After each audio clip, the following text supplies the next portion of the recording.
Hello বন্ধুরা, আজকে আমরা যে অঙ্কটি সমাধান করতে যাচ্ছি তা হচ্ছে দশম শ্রেণী 3.3-এর 1 নম্বর প্রশ্নের সমাধান। চলো তাহলে ভিডিওটি শুরু করি। আমরা যে বর্গ এবং ঘনের সূত্রগুলো পড়ছিলাম সেটা কি করতে হবে? অবশ্যই মেন সূত্র প্রয়োগ করার চেষ্টা করতে হবে। তো যে অঙ্কটা আমার এখানে আছে, মেন সূত্র প্রয়োগ করার আগে আমি সাধারণ রাশিগুলো বের করানোর চেষ্টা করব, যেটাকে আমরা বলবো কমন নিব, তাই কি না? তারপর সূত্র প্রয়োগ করার চেষ্টা করব।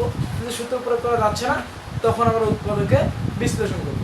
তবে মনে রাখবা এর উত্তরটা অর্থাৎ ফলাফলটা সবসময় কি আকারে আসে? গুণফল আকারে আসে। ক্লিয়ার?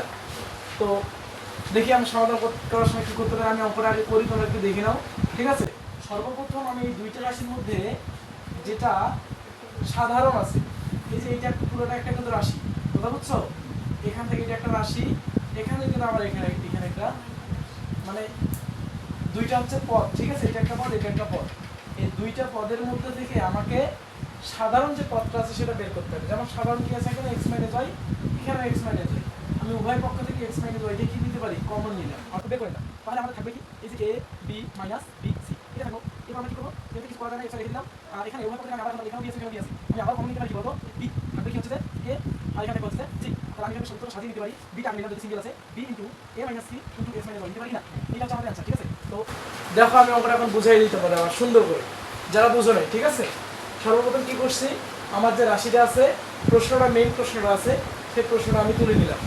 নেওয়ার পর আমাকে এটা সমাধান করতে হবে। তো আমি তো আগে বলছিলাম এর উত্তরটা আসবে সবসময় কি আকারে বলো তো? গুণফল আকারে। কি আকারে আসবে? গুণফল আকারে। তো গুণফল আকারে যদি আসে তাহলে আমাদের কিছু নিয়ম অনুসারে আমাদের ফলো করতে হবে, সেই নিয়ম অনুসারে আমাদের কি এটা সমাধান করতে হবে। তো নিয়মটা কি? সর্বপ্রথম আমি চেষ্টা করবো আমাদের সাধারণ রাশি আছে কিনা বের করা যাবে কিনা। যদি বের করা যায় বের করে নিব, যদি না যায় তার পরবর্তী ধাপ হচ্ছে আমাদের কি করতে হবে, বর্গের অথবা ঘনের যে মেইন সূত্রগুলো আছে সেগুলোর মধ্যে যে কোনো একটা সূত্র যেটা প্রয়োগ করা যায় সেটা চেষ্টা করব।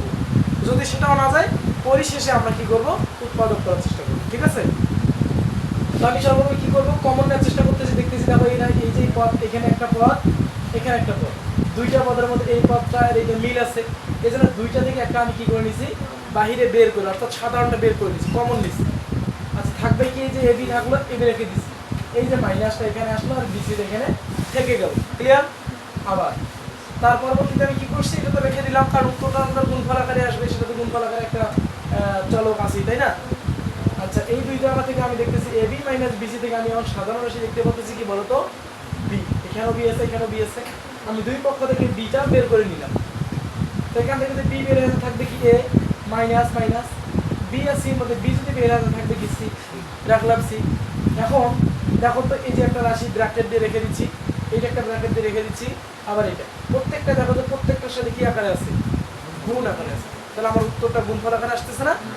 আমি এইটাই উত্তর দিতে পারি, তবে একটু সাজিয়ে লিখলে সুন্দর হয়। এই জন্য আমি এটা সিঙ্গেল সামনে দিলাম, আর বাকিগুলো এই যে এবি সামনে এবিগুলো রেখে দিলাম, এক্স ওয়াই সাথে এক্স ওয়াই রেখে দিলাম, আমার উত্তর সুন্দর হয়ে গেল। এই হচ্ছে আমাদের এটা সমাধান। ক্লিয়ার? ভিডিওটি শেষ পর্যন্ত দেখার জন্য আপনাদের সকলকে অসংখ্য ধন্যবাদ। ভিডিওটি ভালো লেগে থাকলে আপনারা সকলে লাইক, কমেন্ট, শেয়ার করে পাশে থাকবেন। ধন্যবাদ সকলকে।